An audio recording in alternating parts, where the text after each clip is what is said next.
പൂങ്കാവനത്തിൽ താമസിക്കുന്നോളെ 1.5 minute video ചെയ്യാൻ അവൻ 1.5 മണിക്കൂറായിട്ട് കാട്ടി കിടക്കുന്നത്. നീ ആടാ വാൽമീകി. ഇനി ഓരോന്ന് പറഞ്ഞോട്. അടുത്ത വർഷം വന്ന് നോക്കും പറയും ചെതലടിച്ചിരിക്കുന്നത്. എന്താ പാടാ രാവിലെ രണ്ടുപേരുടെ പിച്ചുമേയും പറയുന്നേ? ഞാൻ എഴുതുന്ന വാൽമാക്രിയും തമ്മിൽ എന്തോ ബന്ധം? എല്ലാം കഴിഞ്ഞു. കുറച്ചേ സെറ്റ് ആക്കിയിട്ടുണ്ട്, ബാക്കി നിങ്ങൾ നോക്ക്. ഫ്രണ്ട് 1 ദാഹിക്കുന്നല്ലോടാ.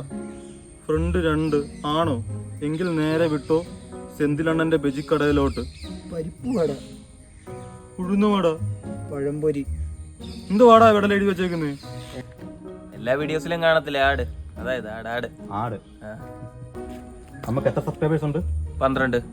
13. അനിയനെ കൊണ്ട് ഞാൻ രാവിലെ ജയിച്ചായിരുന്നു. അപ്പൊ ആടാകാം. ഈ ഉളത്തര എഴുതി വെക്കാനാണോ നീ 2-3 ദിവസമായിട്ട് പത്മരാജൻ കളിച്ച് നടന്നത്? പത്മരാജൻ?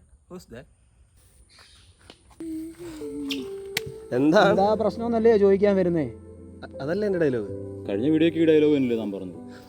അത് അടുത്തതിന് മാറ്റാം. ഇപ്പൊ എന്താ പ്രശ്നം? ഇവിടെ ഒരു കോണ്ടന്റ് റെഡിയാക്കാന്ന് പറഞ്ഞ് ഈ തെണ്ടി ഞങ്ങളെ 2-3 ദിവസമായിട്ട് നടത്തിക്കുക. ഇതൊരു തേങ്ങ ആയിട്ടില്ല. ആര്? സുജി? പിന്നല്ല. എന്താണ് സുജി, നിങ്ങൾ ഈ കാര്യത്തിലാണ് അവിടെ വിഷമിച്ചിരിക്കുന്നത്? വെയിറ്റ് ചെയ്യ്, ഇപ്പൊ കാര്യം പറയണ്ടേ? ഞാൻ ഇപ്പഴേ തരാം. പോലെ വെയിറ്റ്. പിന്നെ കോണ്ടന്റ് ഒക്കെ എഴുതാൻ പറ്റും. ഇപ്പം പണ്ടേ നാടകമൊക്കെ എഴുതിയിട്ടുണ്ട്. അടിപൊളിയായിട്ട് അവൻ എഴുതും. അതിന്റെ സ്ക്രിപ്റ്റൊക്കെ ഒന്ന് വായിക്കണമായിരുന്നു. അടിപൊളിയായത്. ഇപ്പം പണ്ടേ നാടകമൊക്കെ എഴുതിയിട്ടുണ്ട്. അടിപൊളിയായിട്ട് അവൻ എഴുതും. എന്നാലും 3 പേർ കൂടെ ഇവൻ ഒരു കോണ്ടം കൊണ്ടുവന്നതിന്റെ ഉദ്ദേശം എന്തോ ആയിരിക്കും? ചിലപ്പോ മുറിച്ച് ഷെയർ ആക്കി ഇടാനായിരിക്കും.